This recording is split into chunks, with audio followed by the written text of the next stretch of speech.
അടിസ്ഥാന വികസന സൂചകങ്ങളിലെല്ലാം രാജ്യം അതിവേഗം കീഴോട്ട് പോവുകയാണ്. അതേസമയം കലാപങ്ങളുടെ എണ്ണം കുതിച്ചുയരുകയാണ്. പോയ വാരത്തിൽ ഉത്തർപ്രദേശിലെ സംഭൽ കലാപ കലുഷിതമായി. തെറ്റായ ചില കോടതി ഉത്തരവുകൾ കലാപകാരികൾക്ക് കരുത്തു പകരുന്നു.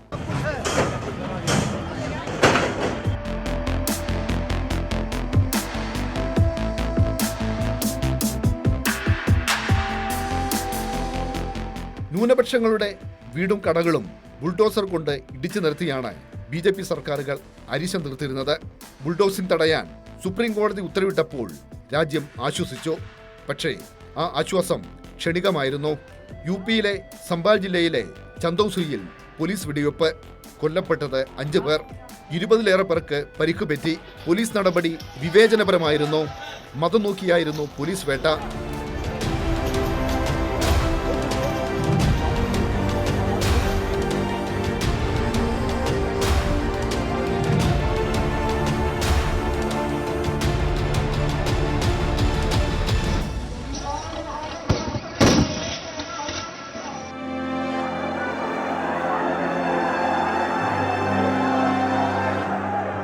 യോഗി ആദിത്യനാഥാണ് ഈ പ്രതികളാവുന്ന ആളുകളുടെ പേരിൽ അവരുടെ വീടുകൾക്ക് മുകളിൽ ബുൾഡോസറുകൾ ഉരുട്ടുക എന്നുള്ള ആ രാഷ്ട്രീയം നടപ്പിലാക്കിയത് അവരാണ്. ഏറ്റവും ഹീനമായ ഒരു കൃത്യമാണ് നടപ്പിലാക്കിയത്. ഇപ്പോൾ നമ്മുടെ പല മാധ്യമങ്ങളും നടത്തിയ സർവേകളിൽ കണ്ടത് നിരപരാധികളായ ആളുകളുടെ വീടുകൾക്ക് മുകളിലൂടെയാണ് ബുൾഡോസർ കൂടുതൽ ഓടിച്ചതെന്നില്ല.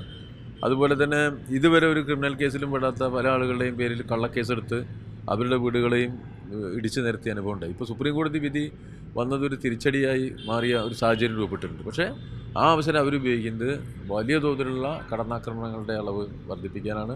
അതുപോലെ ഇപ്പോൾ വഖഫ് ബില്ലിൻ്റെ മറവിൽ വലിയ തോതിൽ മുസ്ലിം വിരുദ്ധ പ്രചരണം കെട്ടവെച്ച് വിട്ടിരിക്കുകയാണ്. ഈ നാട്ടിൽ ഹിന്ദു ദേവാലയങ്ങളുടെയും ഹിന്ദുക്കളുടെയൊക്കെ കിട്ടേണ്ടിയിരുന്ന 10,000-കണക്കിന് ഏക്കർ ഭൂമി വഖഫ് നിയമത്തിൻ്റെ വഖഫ് ഭൂമിയായിട്ട് കിടക്കുകയാണ്. ആ നില അതിനെ വർഗീയവൽക്കരിക്കാൻ ലോകത്തെവിടെയും ഇത്തരം നിയമങ്ങളില്ല എന്നൊക്കെ പറഞ്ഞ് വലിയ തോതിൽ തെറ്റായ വ്യാഖ്യാനങ്ങളും കൊടുത്ത് പ്രചരണങ്ങൾ നടക്കുകയാണ്.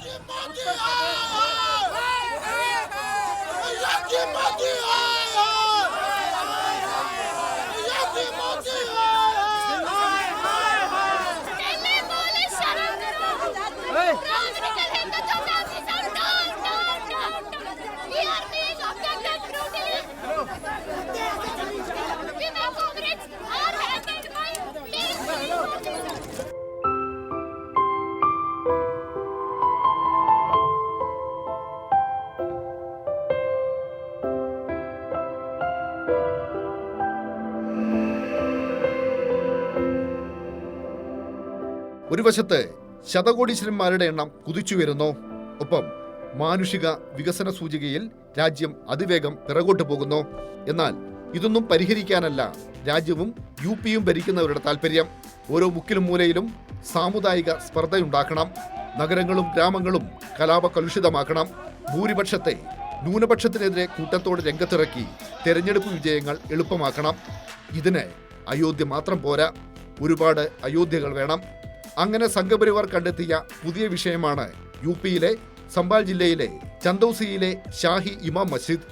ഹിന്ദുക്കളും മുസ്ലിങ്ങളും നൂറ്റാണ്ടുകളായി ഏകോദര സഹോദരന്മാരായി ജീവിക്കുന്ന പ്രദേശമാണിത്. ഇവിടെയാണ് നൂറ്റാണ്ടുകൾ പഴക്കമുള്ള ഷാഹി ഇമാം മസ്ജിദ് സ്ഥിതി ചെയ്യുന്നത്.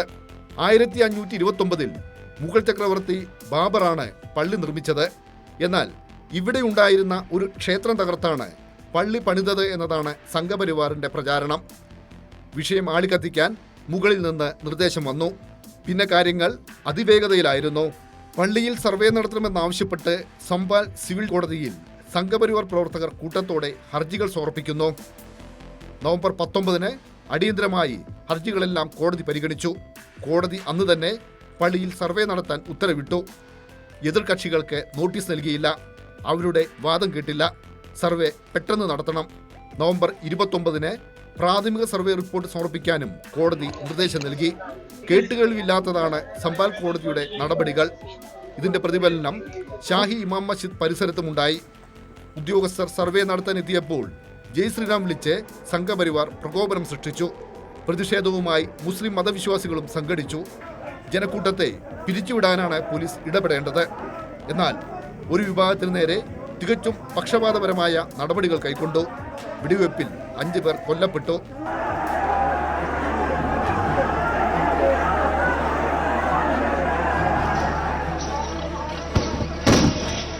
ബാബറി മസ്ജിദിൻ്റെ വിധിക്ക് ശേഷം BJP രാജ്യത്താകെ പ്രൊപ്പഗാൻഡ നടത്തിയത്, പ്രചാരവേല നടത്തിയത് ഇതോടുകൂടി അവസാനിക്കുകയാണ്, അതുകൊണ്ട് ഈ വിധിയോട് എല്ലാവരും സഹകരിക്കണം എന്ന നിലപാടാണ് അന്ന് സ്വീകരിച്ചത്. അന്ന് തന്നെ CPIM പോലുള്ള പാർട്ടികൾ വളരെ കൺസേൺ രേഖപ്പെടുത്തിയിരുന്നു. ഞങ്ങളുടെ കൺസേൺ യാഥാർത്ഥ്യമാവുന്നു. ഇപ്പോൾ വീണ്ടും അവർ അതേ ട്രാക്കിൽ തന്നെ ആ പൊളിറ്റിക്കൽ പ്രോജക്റ്റുമായി മുമ്പോട്ട് പോകുന്ന കാഴ്ചയാണ് കാണാൻ കഴിയുന്നത്. 5 പേരാണ് വെടിവെപ്പിൽ കൊല്ലപ്പെട്ടത്. പോലീസ് വെടിവെച്ചു എന്ന് വാർത്താസമ്മേളനത്തിൽ ഉന്നയിച്ച അവിടുത്തെ പുരോഹിതനെ, ഇപ്പോൾ അവിടുത്തെ മസ്ജിദിൻ്റെ പ്രതിനിധിയെ ഇപ്പോൾ പോലീസ് കസ്റ്റഡിയിലെടുത്തു എന്നവരാണ് അവസാനം പുറത്തു വന്നത്. അതിൽ സംഭലിൽ നിന്ന് വിവരങ്ങൾ പോലും പുറത്തു വരുന്നില്ല. ഇൻ്റർനെറ്റ് വിച്ഛേദിക്കപ്പെട്ടിരിക്കുന്നു. അവിടെയുള്ള സമാജ്വാദി പാർട്ടിയുടെ MP, അതോടൊപ്പം തന്നെ MLA, അവരെയൊക്കെ ആ കേസിൽ പ്രതിയേർത്തിരിക്കുന്നു. അവിടുത്തെ MPക്കും MLAക്കും പോലും അവിടെ പ്രവേശിക്കാൻ കഴിയുമെന്ന് എനിക്ക് തോന്നുന്നില്ല ഇപ്പോഴത്തെ അവസ്ഥയിൽ. മറ്റാർക്കും അവിടേക്ക് പ്രവേശനമില്ല. कोई गलती ना हो जाए,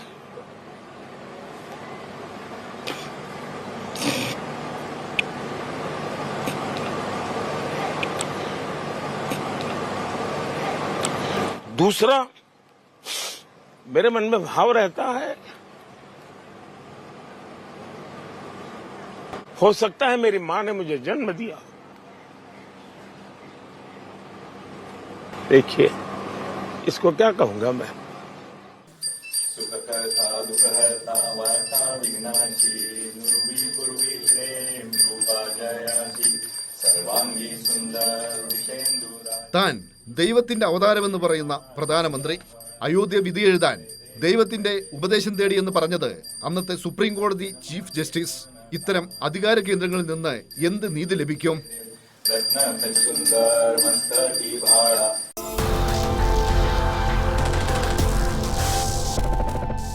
1991 പാർലമെന്റ് ആരാധനാലയ സ്ഥല നിർമ്മാണ നിയമം എന്നൊരു നിയമം പാസാക്കി.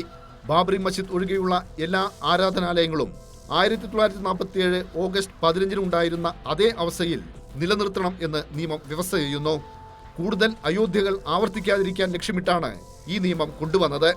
എന്നാൽ മോദി സർക്കാരിന്റെ ഭരണത്തിന് കീഴിൽ ഈ നിയമം ലംഘിക്കപ്പെട്ടു. നിയമത്തെ നോക്കുകുത്തിയാക്കിയാണ് വാരാണസിയിലെ ഗ്യാൻവാബി പള്ളിയിൽ സർവേ നടത്താൻ കീഴ്ക്കോടതി മുതൽ സുപ്രീം കോടതി വരെയുള്ള എല്ലാ കോടതികളും അനുമതി നൽകിയത്. വിധിയെഴുതാൻ ഹിന്ദുദൈവത്തിന്റെ സഹായം തേടിയ ജസ്റ്റിസ് ചന്ദ്രചൂഡിൽ നിന്ന് മറിച്ചൊരു സമീപനം ആരും പ്രതീക്ഷിച്ചിരുന്നില്ല.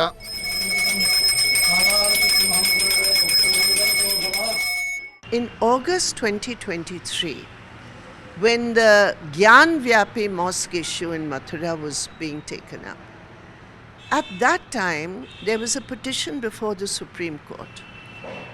The Supreme Court took, according to our understanding, an extremely wrong and dangerous position that they would not prevent the survey as long as the survey was done on scientific grounds.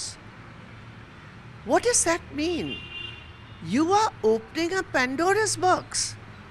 Because once the Supreme Court says you can have a survey, every BJP leader, every RSS pracharak whose agenda it is to promote ideologies and practices and policies for Hindutva Rashtra, now every masjid across India can be targeted. सर्वांगी सुंदर विषेन्दुराची कंठीधर मान मुक्ता फळाची.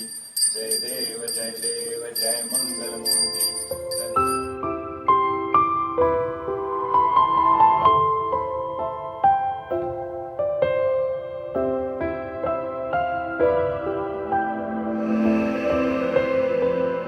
സംഭാൽ എന്ന് പറയുന്നത് BJPയുടെ ഒരു political പ്രോജക്റ്റാണ്.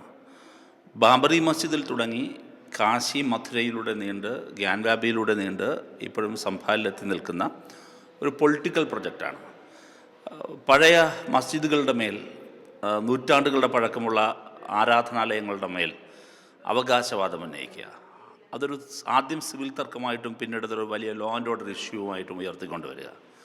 Communal പോളറൈസേഷനാണ് അതിലൂടെ ഉദ്ദേശിക്കുന്നത്. Political പ്രൊജക്റ്റാണ് അത്.